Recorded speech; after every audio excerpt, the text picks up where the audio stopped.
Hi everyone, I hope you're well. So this is a video that I tried to record before and I was kind of having a hard time. I feel like there were a lot of things that I wanted to say and I forgot to say, and way too many edits and addendums. So let me just try to make this all work out in this one video, I guess. So let me get straight to the point. I read The Man in the High Castle some weeks ago, so I started to watch some videos about World War II here on YouTube. And I eventually got recommended one called something like The Complete History or The Full History of the Nuremberg Trials. I started watching it, just kind of listening to it a bit mindlessly while doing the dishes or something. And I started to notice something strange about the pattern in this video.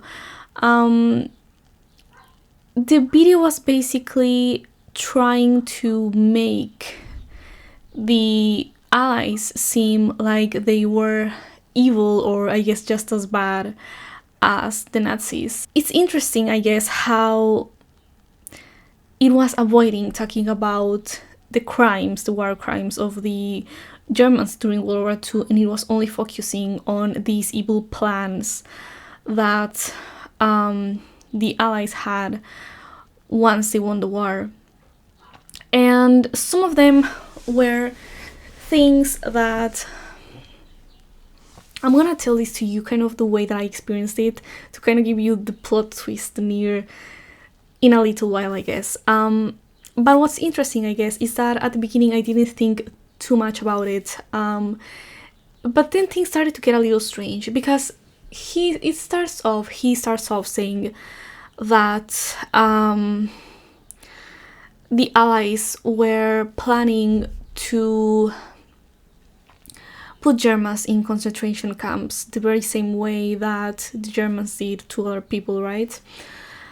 Now, I do know, and I did know at this time, that the Allied had, and I think the Soviets specifically had, kind of repurposed concentration camps to use against Nazis themselves.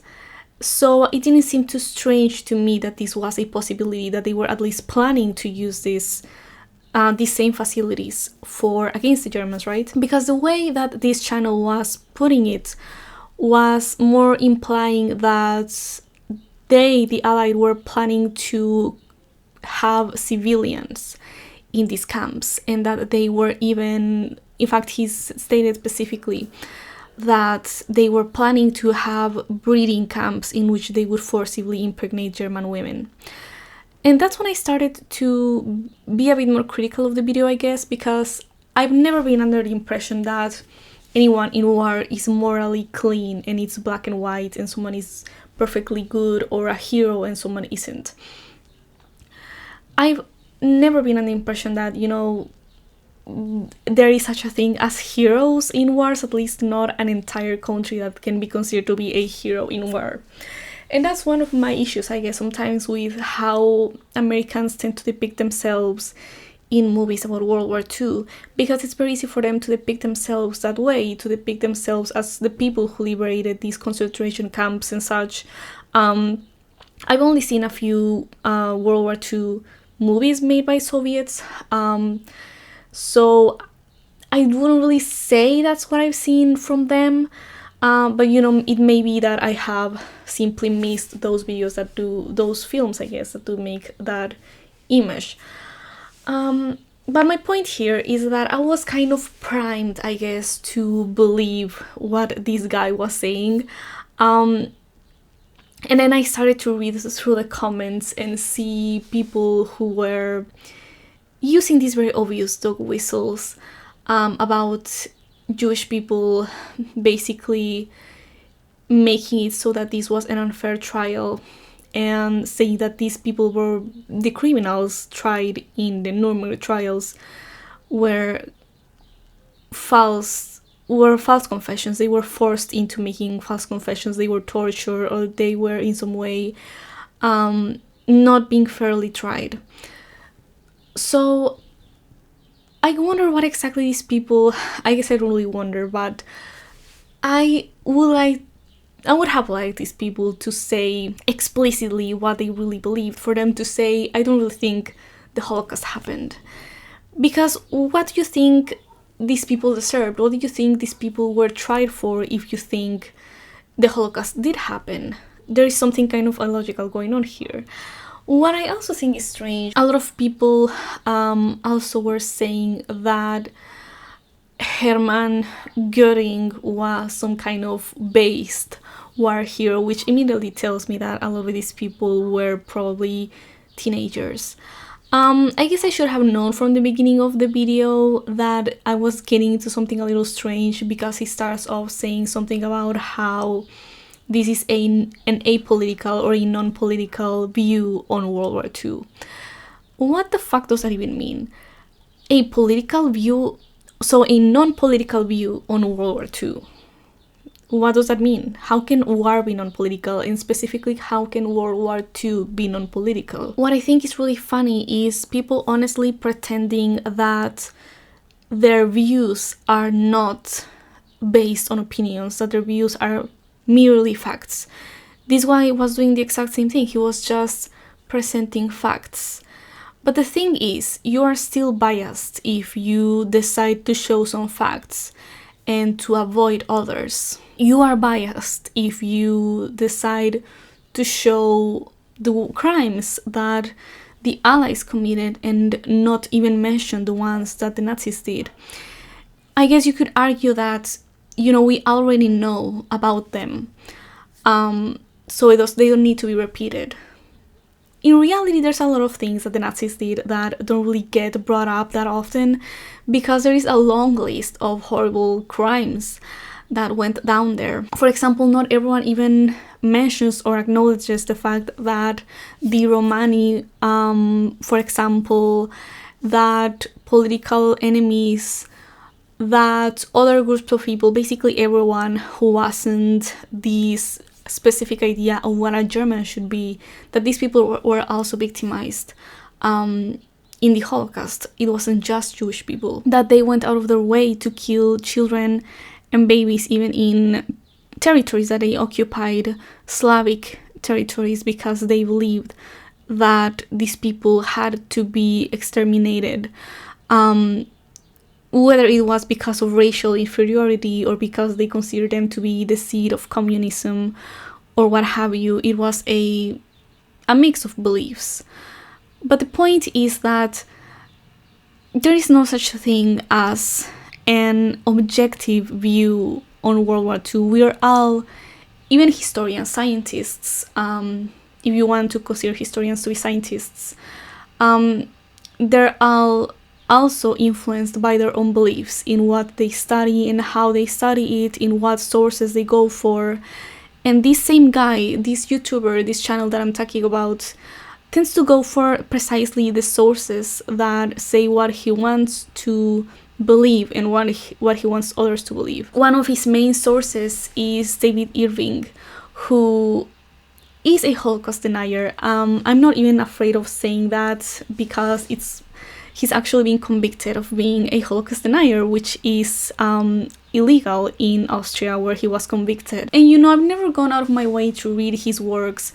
I do know that he's a disgraced historian and that he's not very respected among historians, and that apparently he makes rather creative use of sources, and he's hesitant, or has been hesitant, to show his sources, which in science terms, I guess, basically means that for all we know, those sources are fabricated, don't even exist, or are in some way false, right? Or his sources simply don't actually demonstrate what he claims they demonstrate, or he took it out of context, and it's obvious to see if you look at the sources directly. Sumer historian himself, who is the channel that I'm talking about, also easily quotes things here and there, small little quotes here and there, which give you the idea that he's definitely taking things out of context, making things seem more relevant than they actually were, of course avoiding other things that they could be compared to. But what I want to get to here is not so much Sumer historian himself. There's a lot of people who've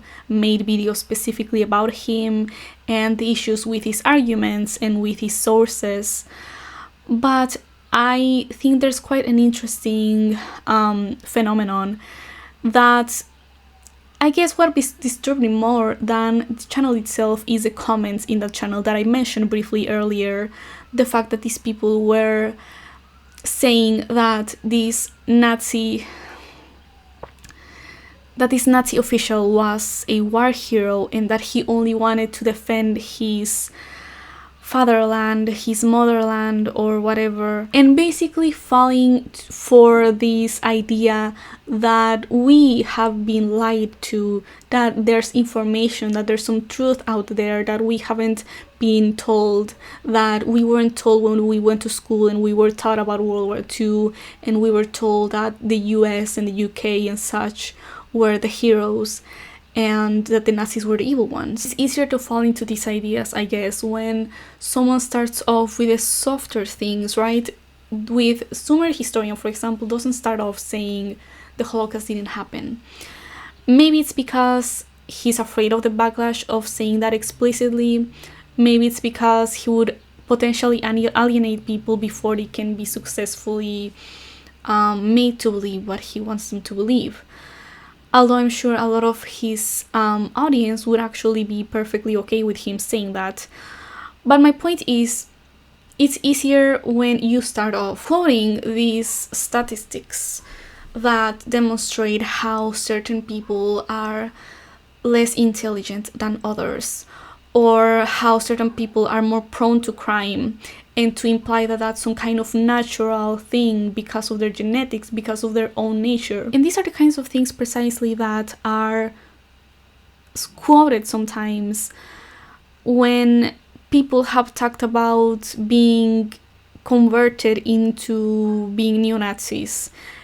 People who have, if you have seen, for example, videos about ex-neo-Nazis, a known one being Philip Schaeffer. Okay, so I mispronounced his name, but I misremembered it. It's actually Philip Schlaffer. He's probably the most known ex-neo-Nazi from Germany, at least. And in this main video where he talks about his whole story, he says that he used to be this rather kind of bullied child, right? And he starts talking about how he was taken in, so to speak, by some people who gave him this feeling that he was actually better than others, that he was part of this group of people who were naturally superior, which isn't quite as hard to swallow for a child, I guess, who's always been told that racism is wrong.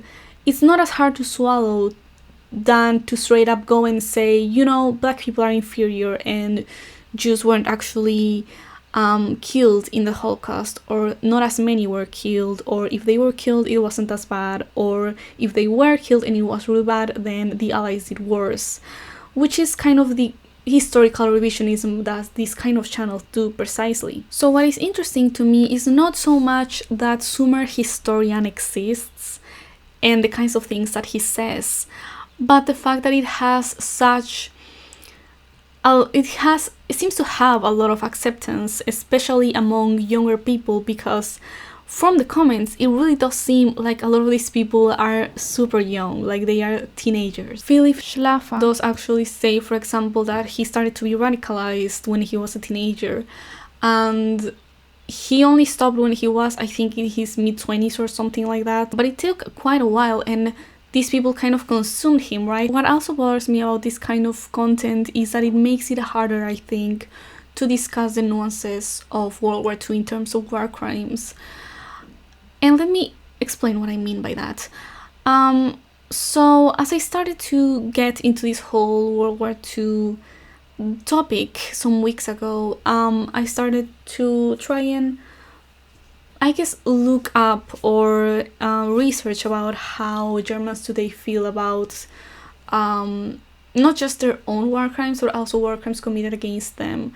Specifically, I wanted to know how Germans perceived, or how much they even knew about the Red Army raping German women and girls, really, when they occupied Berlin in 1945. And I found out, for one, that there is actually a Wikipedia page specifically about the rape of German women and girls by the Red Army. But that article doesn't exist in German, which is quite interesting because it directly involves Germans, right?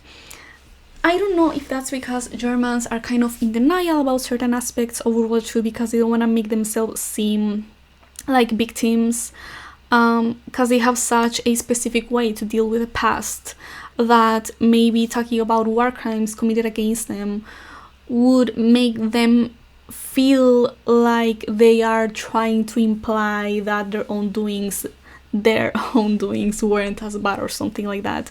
And that's precisely what bothers me. The fact that these people who want to justify or deny the Holocaust exists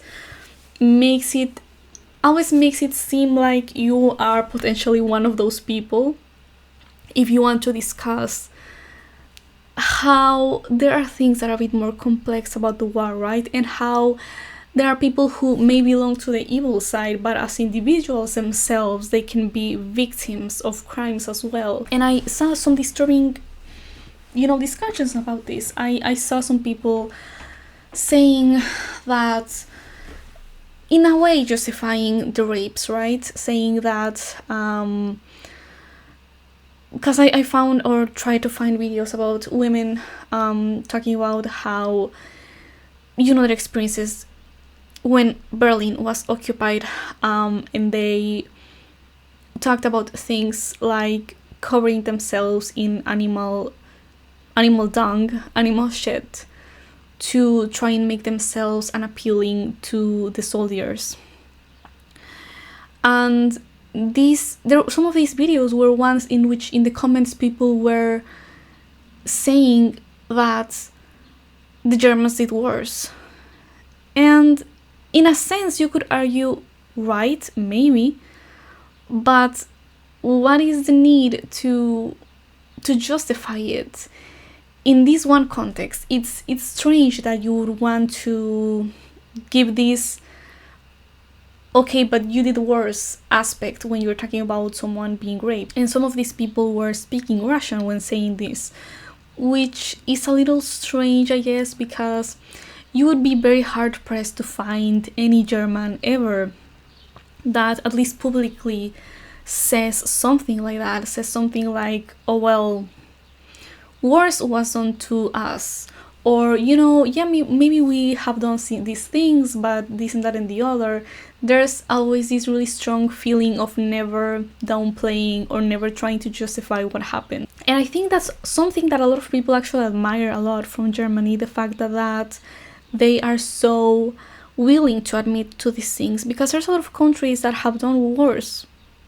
There's a lot of countries that have done things that are debatably, arguably just as bad. Okay, so what I guess I wanted to get to at this point was that I wanted to say that this whole situation of comparing one thing to another doesn't really, I don't think it's a productive conversation to ask ourselves or to ask other people like, oh, is the Holocaust worse or better than this and that and the other, than slavery in the US or Japan's war crimes or what have you. Like, it's not, I don't think it's a productive conversation, because what are you trying to get to? Like, are you trying to imply that the Holocaust wasn't as bad because there are other things that are worse?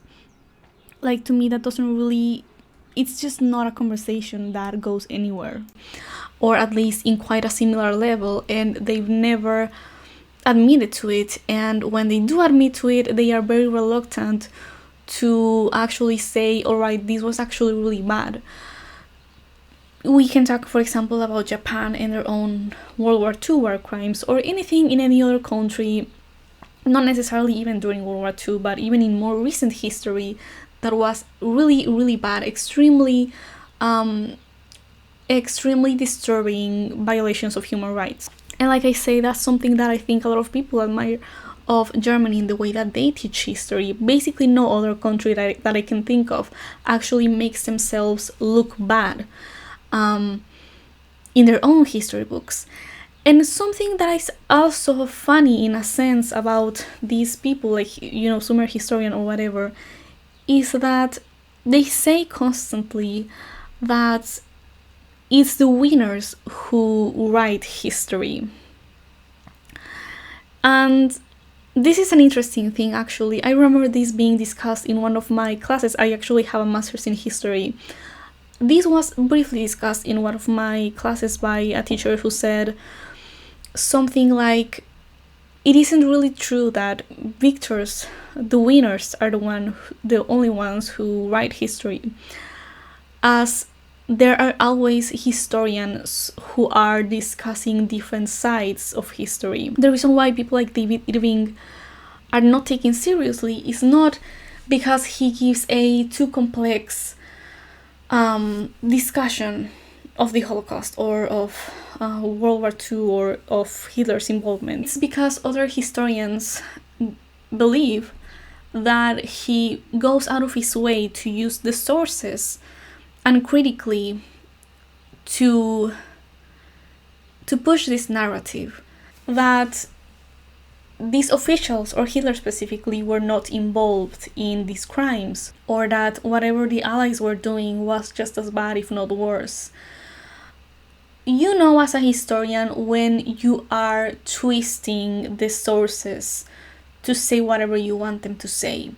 It's not just a matter of falsifying things or creating, or straight up lying. It's also a matter of taking in some things and ignoring other things. There were many times while I was writing my dissertation that I figured that if I went out of my way to interpret something a certain way, or to make a source look a certain way, or avoided saying one thing, I could maybe make it look like the sources were coinciding with my hypothesis.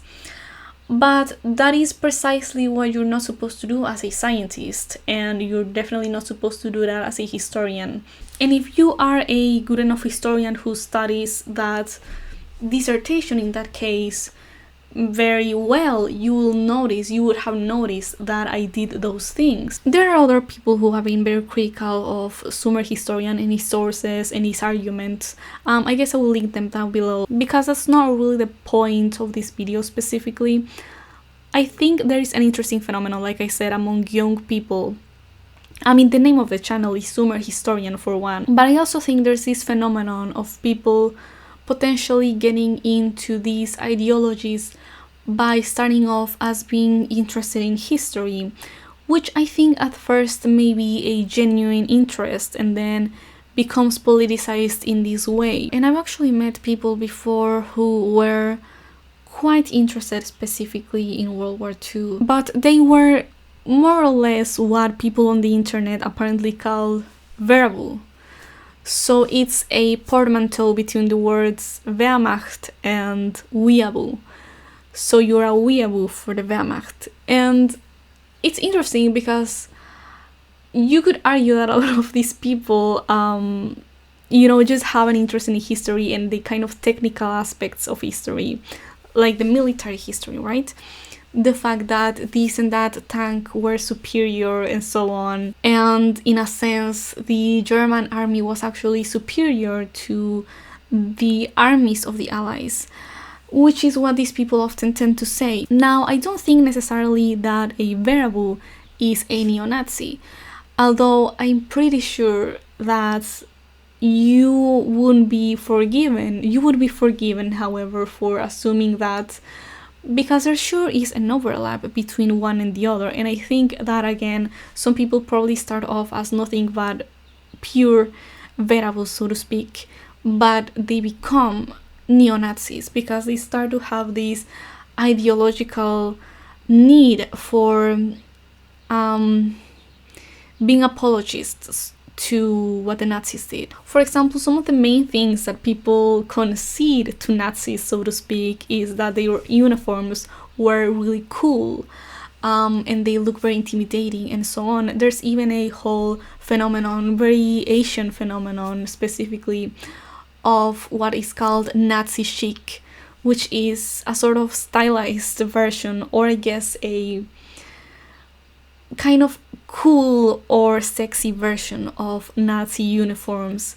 Even one that I mentioned previously in my Lolita Iceberg, where I mentioned the Metamorphose, the Valkyrie collection, which is basically just a Nazi uniform made into a Lolita collection cord. And I think some people are sometimes unable to deal with the fact that they think something is cool looking or interesting looking, while knowing that it's also associated with all of these things that they can possibly justify.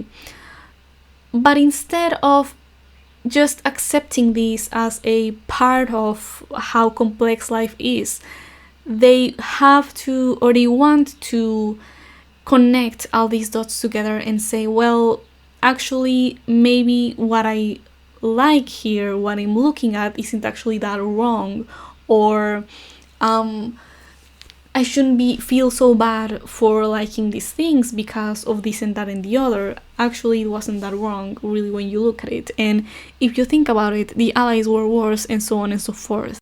However, it's also important to note that Nazi chic also is sometimes worn not so much because of the association with an ideology, but just because it's considered to be really shocking, of course.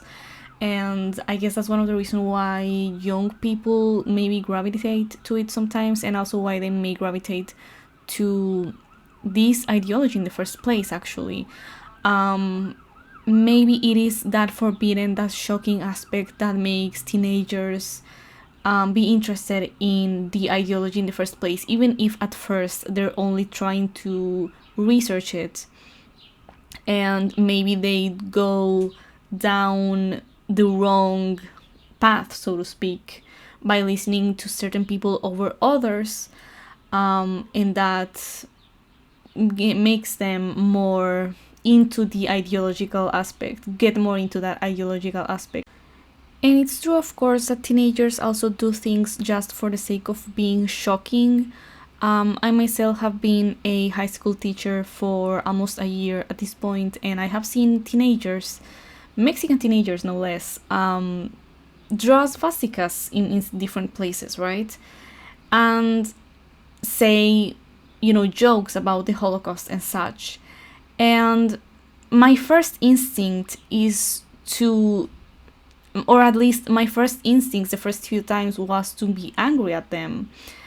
But I feel like being offended and being angry at them maybe is the wrong way to go, because they want to offend you, because they know that these symbols and these ideas offend and anger adults, and that's often why they do it. But we should also consider the opposite idea, the idea that maybe teenagers do have these ideas, do consider these ideas seriously, and clearly a lot of them do. But we also should take it as actual political opinions that they hold, rather than just dismissing them as things that they are only doing because of they're going through a phase, or because they just want to shock you. That may be the case, that may not be the case, and you want to first, I guess I would say that you first want to educate them without making it about learning a lesson, right? Without making it about how they're wrong and you're right. Like, maybe there's people who can't really deal with the fact that they find something aesthetically pleasing without having to connect it with morals and ethics and say, well, if this thing is aesthetically pleasing to me, it has to, or it should also be ethically consistent to me, and I'm not going to stop liking it and think it's cool, so instead I should go the other way and justify it ethically. I know that probably seems like a jump to some of you, and I'm not saying necessarily that there's people who became neo-Nazis just because they like the uniforms or what have you, but I think there is a phenomenon of people trying to retroactively justify things because they found out that actually they kind of like the aesthetics of something, and they don't want to be inconsistent. They don't want to have that feeling of being hypocrites in some way, which in reality, thinking the uniforms are cool doesn't make you a hypocrite. I mean, the uniforms were, you could argue, they were specifically made to look intimidating and cool and powerful. what is maybe more interesting to this video in particular, because I like to always add something that I think other people haven't said, and in this case pretty much all that I can add is my own encounter with such a person. So it was about a year ago. Well, actually I met more than one neo-Nazi, but the first story is probably not as relevant to this discussion. Which is interesting because I live in Mexico, but there are indeed white Mexicans, and some of them are quite racist. The point is that it was about a year ago, and I was planning to sell a dirndl. A dirndl, in case you don't know, is like one of those traditional German dresses. They're actually Bavarian specifically, and they're more belonging to that region of like North Italy, the south of Germany and Austria and so on. But the point is, I was planning to sell it. I put it on Facebook Marketplace. Someone eventually asked me about it, and it was this man. I call him a man. I mean, in reality, he was really a couple years younger than me, with a German name on Facebook, right? Which I immediately assumed wasn't his real name because I don't know if I even mentioned this actually earlier on, but I have a German surname, which is quite uncommon in Mexico, but not extremely rare, like it's not impossible, right? So hopefully this is gonna be the last clarification I make in post, but I forgot about the reason why I even mentioned having a German surname. Basically, the thing is that I suspect that previous guy that I mentioned earlier and this guy, I suspect they started talking to me because they saw that I had a German surname, and they maybe possibly wanted to befriend or to date someone who had German ancestry. And to clarify, both were white and everything. They're Mexican, white Mexicans. But when I see someone with both a first name that is German in a surname that is German on Facebook, I will immediately assume, and they're supposed to be Mexican, right? And I immediately would assume that they aren't actually German, and it's like just a fake name that people give themselves because they think that a certain nationality is cool or something. People also sometimes do it with like Russian names or Japanese names or whatever nationality they think is cool. But anyways, putting that aside, he asks me for the journaling question. He asks me about it. We set up a time and a place, and he mentions something about how he does historical reenactment, and almost like invited me to it basically. And I was like, cool, that's cool. I wasn't really that interested at the time, and I also didn't really suspect anything about him at the time either. I did end up selling him the dirndl, and when I saw him in person, he told me that he had something that he wanted to show me or something that he had in his car. Apparently he was about to go to like a reunion of like historical reenactment or whatever, and he showed me this box full of things that were like Nazi paraphernalia basically. And I don't know if they were genuine or not, but I don't know, I just felt sick when I saw them, and I just wanted to go. I just wanted to leave. He even offered me to take me in his car, like to wherever I needed to go, but I was like, no, it's okay, thank you, and I just like left. But I think a lot of the reason why I felt so sick from it at the time is because he showed it to me like so gleefully, as if I were about to like be like, oh my god, this is so cool, I love it, or whatever. I feel like he probably could tell that I was uncomfortable looking back. I feel like I'm not very good at hiding my emotions unless I really make an effort, but I wasn't even making that much of an effort because I wasn't interested in making him feel comfortable, like, oh yeah, don't worry, like I wasn't really interested in doing that at all. And I'm sure he could tell, but it doesn't really matter because I just wanted to leave. He makes me sick just thinking about it, oh my god. But now, listen, I don't want to get into this whole discussion about whether someone can have or own such types of objects without being a neo-Nazi or whatever. In my opinion, it is pretty sus, but whatever.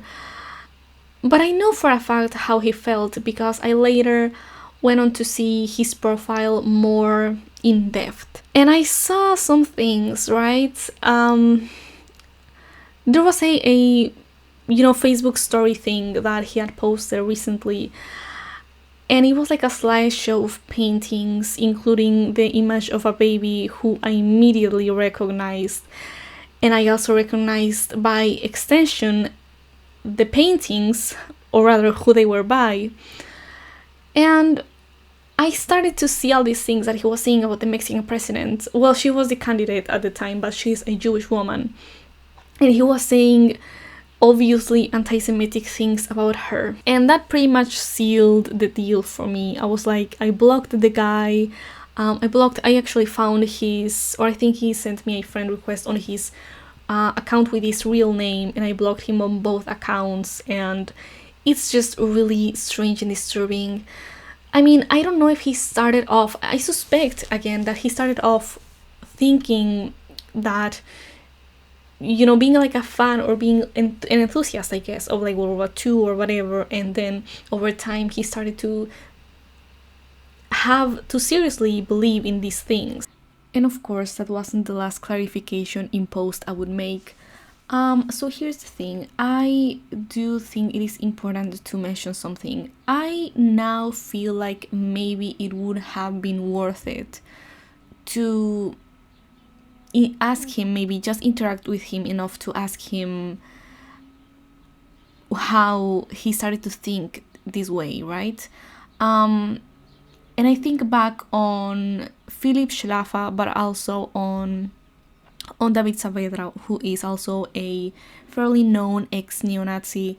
And there's very long interview with him, with another Spanish YouTuber, where he talks about how the people basically who fought him, who contradicted him, only drove him deeper into his own beliefs. And something similar is actually said by Schlaffer, I think, at some point, but Saavedra says something about how it was more the people who were curious about his ideas that he was more open to, that he was more open to kind of changing his mind around them, and not, people who were willing to question him, but not in a judgmental way, basically.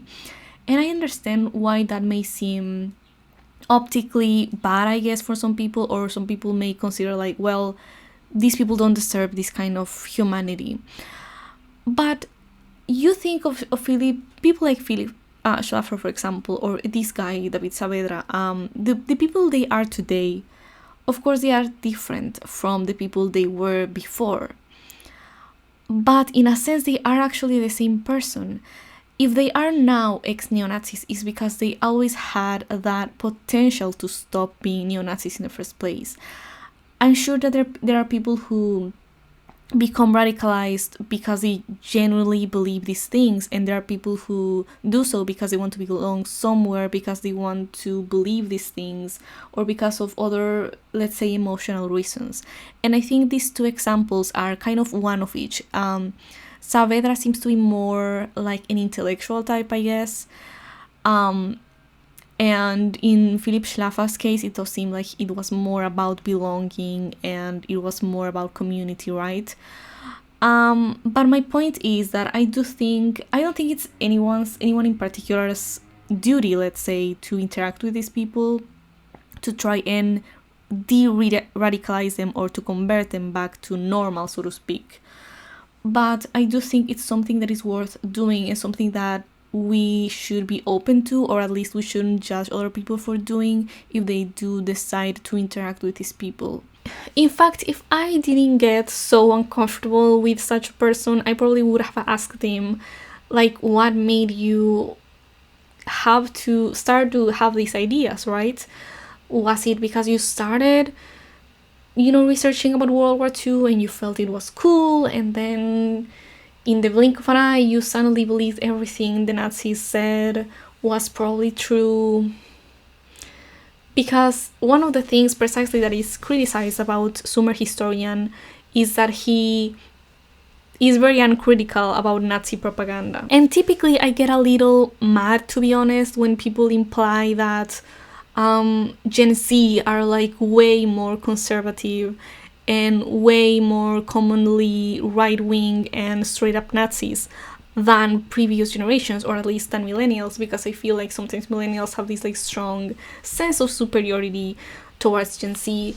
But these kinds of things make it hard for me to negate it, because clearly a lot of these people, like I said, are super young. And this guy that I just told you about, I'm pretty sure he was my age, if not a couple years younger.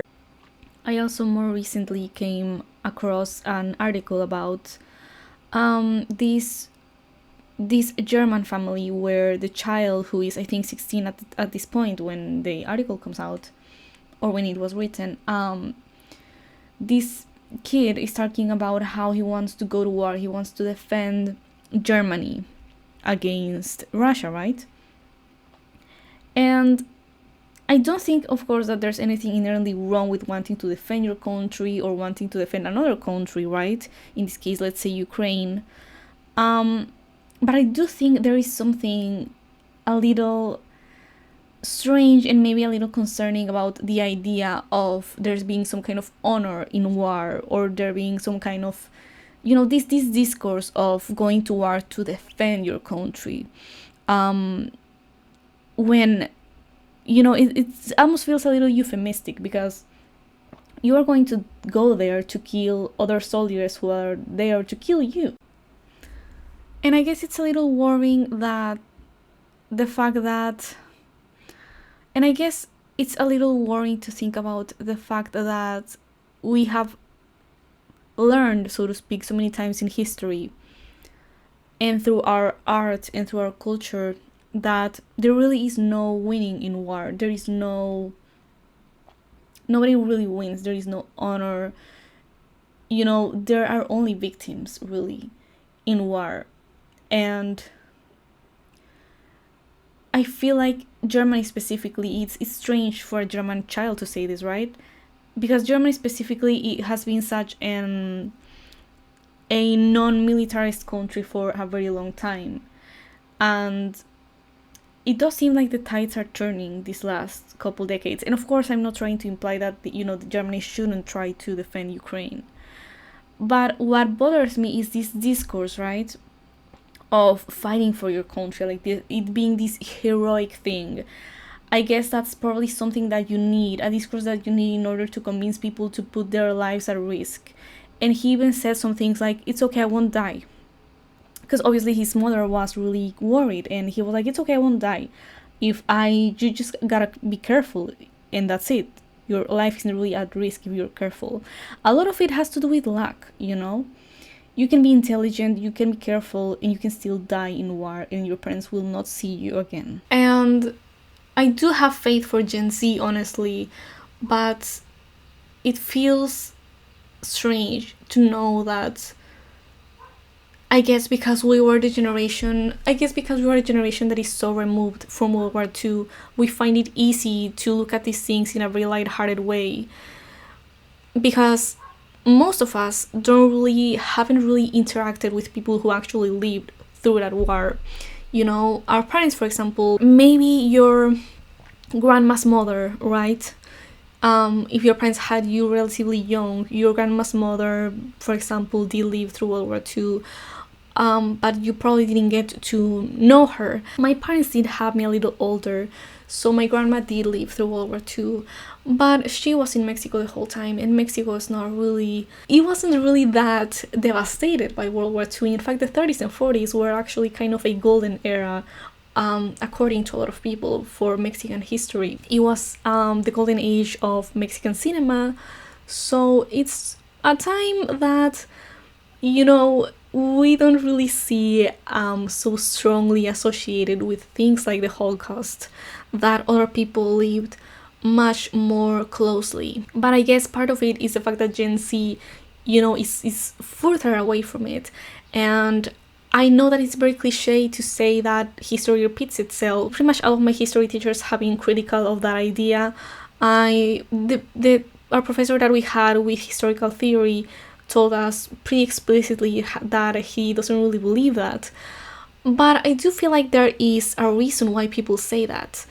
Maybe it rhymes, as some people also say. Maybe it doesn't repeat itself, but it does rhyme. I think people sometimes, maybe it's not necessarily always out of ignorance, right? I think sometimes people knowingly repeat history because they think that there's something great about the past. They have this idealized version of the past that never actually existed. Like, there is no time where America was great. And if there is such a time, then what time was that? What year can you point to and say America was great in this time? I think there is a lot to learn about the past, both in the sense that people in the past, committed mistakes, and also in the sense that people in the past sometimes knew things that we have forgotten since. Both things are important, right? There are things that are valuable about the past, and there are things that we already know we never want to repeat.